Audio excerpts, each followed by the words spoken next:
Okay, here we are again. You wouldn't believe. Okay, I'll tell you something. I'll get this in a position. We'll talk about this. On the back of the HEUI pump is a drain line.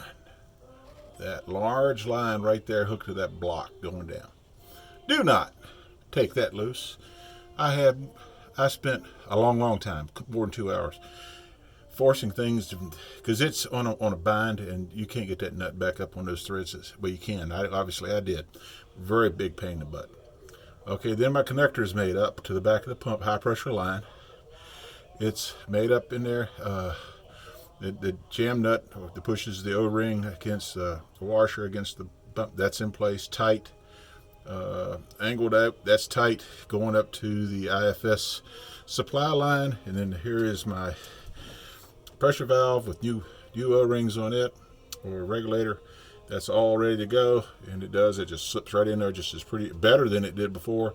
More clearance with this IFS line. It goes down, that will go down and be mounted on the frame. That's not been done yet. That's to be done. Let me give you some clues here. In order to tighten that jam nut, you will have to find a 3/4 inch wrench you no longer like and modify the crap out of it in order to get the clearance in there to run that little nut up, to tighten it up into the onto the HEUI pump. I had to modify this considerably. Now that I got it, I got a wrench that will tighten and loosen that nut if necessary. But that has taken hours of trial and error to make sure I get it right. Funny thing is, it does tell you in the Caterpillar information that you're going to have to modify a wrench. Well, I have to modify two now to make that work, but that was the biggest one that needed to be modified. So on to that, I'm going to put my regulator valve in and go to grab some lunch. This is the next day.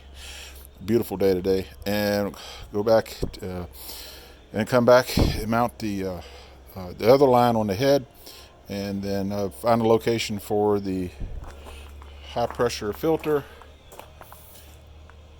which will be mounted on the frame someplace.